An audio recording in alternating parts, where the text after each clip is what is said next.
오늘 시편 77편의 표제에는 아삽의 시, 인도자를 따라 여두둔의 법칙에 따라 부르는 노래라고 소개가 되어 있습니다. 이 아삽이라는 사람은 다윗 시대에 헤만 그리고 에단과 더불어서 찬양 인도자로 세워진 사람입니다. 그 다윗의 시대에도 그렇고요. 또 요시야 시대에 이르기까지, 그러니까 그 유다 왕국의 처음부터 끝까지 사실은 이 아삽이라는 사람은 이 찬양 인도자의 자리를 굳게 지켰고요. 그의 후손들까지. 그리고 또 단순히 노래하는 사람이 아니라 예언자 혹은 선견자 등으로 또 소개가 되고 있습니다.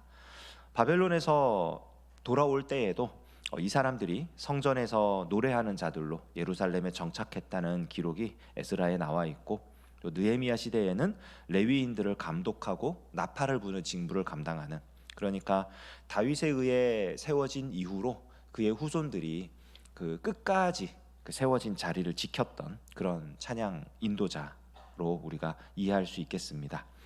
또 여두둔의 법칙이라는 표현이 나오는데 이거는 사실 무엇인지 정확히 알 수가 없어요.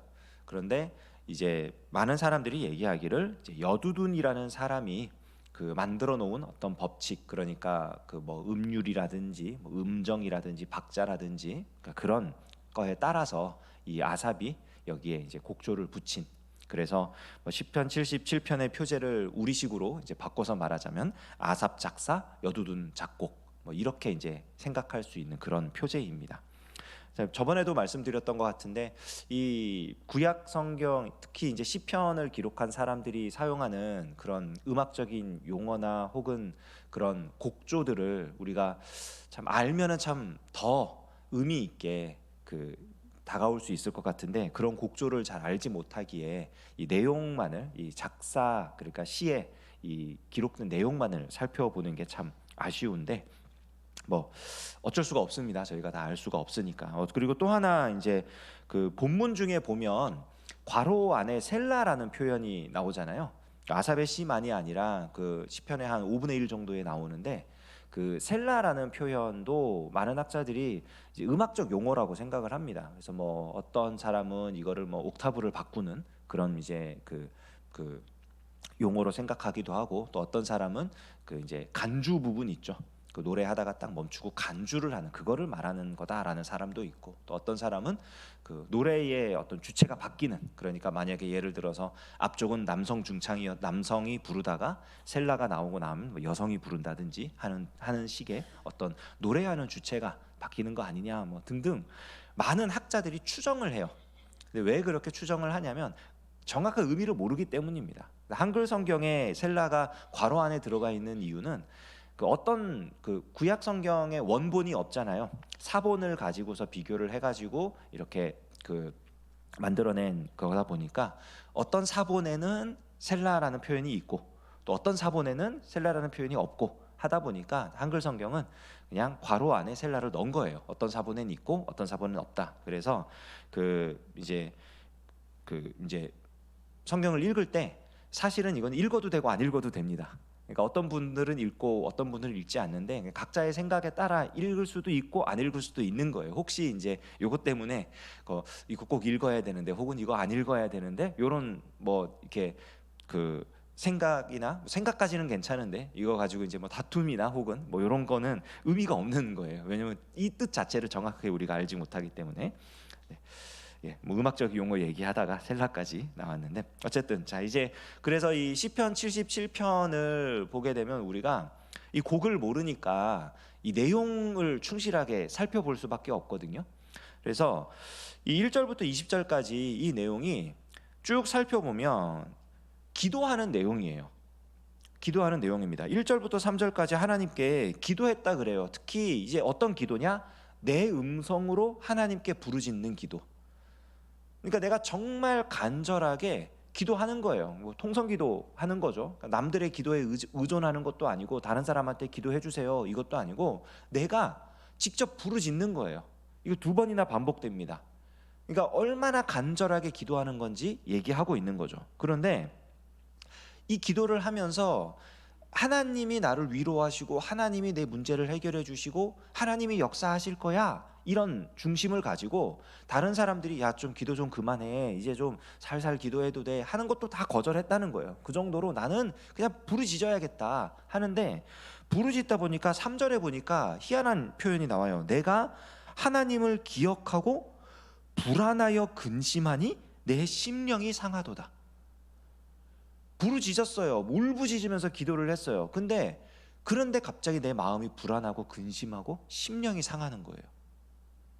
이게 대체 무슨 일일까? 기도하면 마음에 평안이 오고 내 문제가 해결이 되고 그래야 되는데, 기도하다 보니 오히려 불안과 근심이 내 심령을 사로잡는 거예요. 이게 대체 무슨 일이지?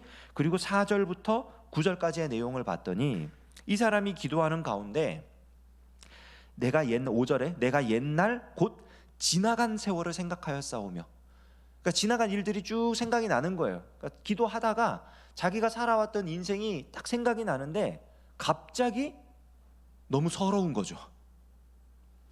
6절부터 9절까지의 내용을 보면은 이게 뭐냐면은, 하나님, 지금까지 인생을 돌아보니까 와, 세상에 이런 일이, 나 너무 힘드네요. 나 시험 들었어요. 이 얘기예요. 하나님이 역사한 적도 없는 것 같고, 하나님이 내 편 들어준 적도 없는 것 같고, 하나님이 나 완전히 버린 것 같고, 내 인생을 돌아봤더니 내 인생이야말로 정말 첩첩산중이요 설상가상이요, 문제의 문제, 모든 것이 다 문제인, 세상에 어떻게 이런 삶이 있지, 와, 어떻게 이렇게 비참한 삶이 있지, 이러면서 마음이 상해버린 거예요. 속상한 거죠. 괴로운 거죠. 뭔가 내가 기도했던 대로, 내가 바랐던 대로 뭔가 하나 좀 이루어졌으면 좋겠는데. 언젠가 어떤 아이가 그런 얘기를 한 적이 있어요. 저는 기도 응답을 받아본 적이 없어요. 좀 화가 나가지고 막 얘기를 하는 거예요. 아, 이 친구가 그런 적이 없구나. 그래서 무슨 기도를 했니? 물어보면 전교 1등 되게 해달라고 했는데 전교 1등 한 적 한 번도 없어요. 뭐 돈 많이 벌게 해달라고 했는데 우리 집이 부자가 된 적이 없어요. 이제 아이들이 이제 말할 수 있는 거죠. 근데 이 사람은 이제 아이가 아닌 것 같은데 기도했는데 응답이 없었다는 거예요. 그런데 놀라운 반전이 나옵니다. 10절을 보니까요, 또 내가 말하기를 이는 나의 잘못이라. 뭔가 잘못됐다는 걸 이 사람이 기도하다가 깨달았어요. 깨닫고 나서 이 10절부터 15절까지의 내용은요, 앞에 나왔던 4절부터 9절까지의 내용과 전혀 다릅니다. 왜 다르냐면 4절부터 9절까지의 내용은 이 시인의 초점이 어디에 가 있냐면 내 인생에 가 있어요. 내가 이렇게 힘들었고, 내가 이렇게 속상했고, 내가 원하는 거 하나도 안 들어졌다고 거기에 완전히 초점이 맞춰져 있거든요. 그런데 10절부터 15절까지의 내용은 전부 다 초점이 어디에 가 있냐면 하나님이 하셨어요로 넘어갑니다. 기도하다가 시인이 깨달은 잘못은 바로 그거였어요. 하나님, 근데 제가 왜 내 삶에만 이렇게 집중하고 있죠? 하나님이 하신 일은, 생각해보니 하나님이 하신 일은 내가 지금까지 생각했던 내 삶이 비참하고 내 삶이 힘들고 이런 것과는 차원이 다른 일들인 거예요. 하나님이 나를 구원해 주셨는데, 좋은 동료를 만나게 하셔서 교회에 다닐 수 있게 해주셨고, 예수님을 믿게 해주셨고, 구원의 약속을 받게 해주셨고, 살면서 하나님께 기도할 수도 있게 해주셨고, 어려운 문제 앞에 하나님 앞에서 눈물 흘리며 소리 지르면서 기도할 수 있도록 이런 자리도 허락해 주셨고, 하나님이 하신 일들이 하나씩 하나씩 눈에 들어오기 시작하고 하나님의 역사로 초점이 옮겨가기 시작합니다. 그리고 이제 16절부터 20절까지 이 시의 마무리 부분을 보면은 그가 찬양하는 것이 뭐냐면 하나님의 놀라운 능력과 구원의 은혜를 찬양합니다. 하나님이 온 세상 천지 만물을 다스리시는 분임을 고백을 해요. 여기 나오는 표현들은 천재지변의 표현들입니다. 비가 오고 바람이 불고 번개가 치고, 근데 그 모든 것들이 하나님의 주권하여 된다는 것을 이 시인이 고백하는 거예요. 그러면서 19절 보면 뒷부분에 주의 발자취를 알 수 없었나이다. 하나님이 그 놀라운 일들을 행하시는데 하나님께서 하신 일이 분명한데 하나님이 정말 거기에 계신지 안 계신지는 눈에 보이지는 않아. 하지만 하나님의 역사임은 틀림없다는 거예요. 그리고 20절에 고백하죠. 주의 백성을 양떼같이 모세와 아론의 손으로 인도하셨나이다. 하나님이 구원자를 보내셨고 그들이 구원받은 이후의 삶을 살 수 있도록 질서를 제정하고 그들을 가르치고 그들을 이끌어갈 지도자를 세워주시고 하나님이 그들에게 새로운 삶을 허락하셨다는 거예요. 이게 하나님의 역사라는 거죠. 지금까지 자신의 삶에 집중하며 삶을 돌아봤을 때는 후회와 원통과 분노와 이런 게 가득했어요. 하나님, 내 인생은 왜 이런가요? 나는 왜 이렇게 사나요? 그런데 하나님의 역사 쪽으로 눈이 옮겨가니까 하나님께서는 이런 사람도 구원하시고 하나님의 백성을, 이 하나님의 백성이 어떤 사람들입니까? 400년 동안 애굽에서 살면서 완전 애굽 사람처럼 된 사람들이에요. 그들이 하나님께 부르짖었던 이유는 딱 하나예요. 삶이 너무 고달프다. 근데 그들의 삶을 가만히 살펴보면요, 그들의 삶이 완전히 애굽화 되어 있습니다. 애굽 사람이 되었어요. 소신을 섬기고 나일강신을 섬기고 다른 신을 섬기면서 살면서 노예로 살아가면서 이 노예에서 벗어나게 해주세요가 아니라 좀 덜 힘들게 노예 생활하게 해주세요, 이렇게 기도하던 자들이 이스라엘 백성들입니다. 그런데 하나님께서는 그들의 삶을 아예 애굽에서 건져내어서 새로운 삶을 살게 하셨다는 거예요. 하나님께서 우리 인생에 베푸시는 은혜가 바로 그렇습니다. 우리는 이 땅에 살면서 기도해요. 하나님, 이런 일이 일어나면 좋겠습니다. 하나님, 나한테 이런 떡고물이 좀 떨어지면 좋겠습니다. 하나님, 내 인생에도 대박이라고 할 만한 이런 게 좀 생겼으면 좋겠습니다. 그런데 기도하다 보니 그런 게 안 일어난단 말이에요. 어린 학생이 전교 1등 되게 해주세요, 뭐 되게 해주세요. 사실은 이거나 우리가 하는 기도나 수준이 똑같아요. 어떨 때는 그냥 하나님, 여기서 잘 먹고 잘 살게 해주세요. 거기에 온 초점이 맞춰져 있으니까 내가 원하는 대로 안 되면 속상하고 힘들고, 하나님은 사라지셨나? 하나님은 역사하지 않으신가? 하나님이 나를 버리셨나?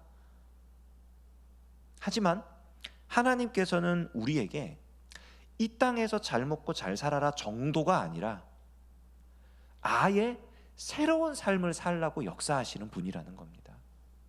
애굽에 머물러서 거기서 덜 힘들게 사는 종이 아니라 애굽을 빠져나와 하나님의 백성답게 아예 새로운 인생을 살라고 하나님이 우리를 불러내신다는 거예요. 하나님의 역사가 그렇게 일어난다는 겁니다. 오늘 이 새벽에 우리가 기도하며 이 하루를 살아갈 때 하나님께 대한 우리의 마음이 나의 생활과 나의 삶이 아니라 하나님의 역사와 하나님의 마음에 집중이 되고 하나님께서 우리에게 베푸신 이 놀라운 은혜를 기억하고 감사하며 하나님이 주시는 힘으로 이 세상을 넉넉히 이기며 살아갈 수 있는 저와 여러분 되시기를 주님의 이름으로 축원합니다. 기도하겠습니다. 하나님 아버지, 우리를 불쌍히 여기시고 이 죄악된 세상에서 건져내시고 하나님의 백성으로 살 수 있도록 인도하시고 기회를 주시니 감사드립니다. 우리가 주님께 부르짖어 기도할 때에 우리가 기도한 것 거기에서 멈추지 않게 하시고 하나님께서 행하시는 놀라운 역사와 은혜 가운데로 들어갈 수 있도록 인도해 주시옵소서. 오늘 하루를 붙들어 주시고 인도하여 주셔서 우리가 주님의 은혜 가운데에 하나님께서 기뻐하시는 백성으로 살게 하여 주시옵소서. 예수님의 이름으로 기도합니다. 아멘.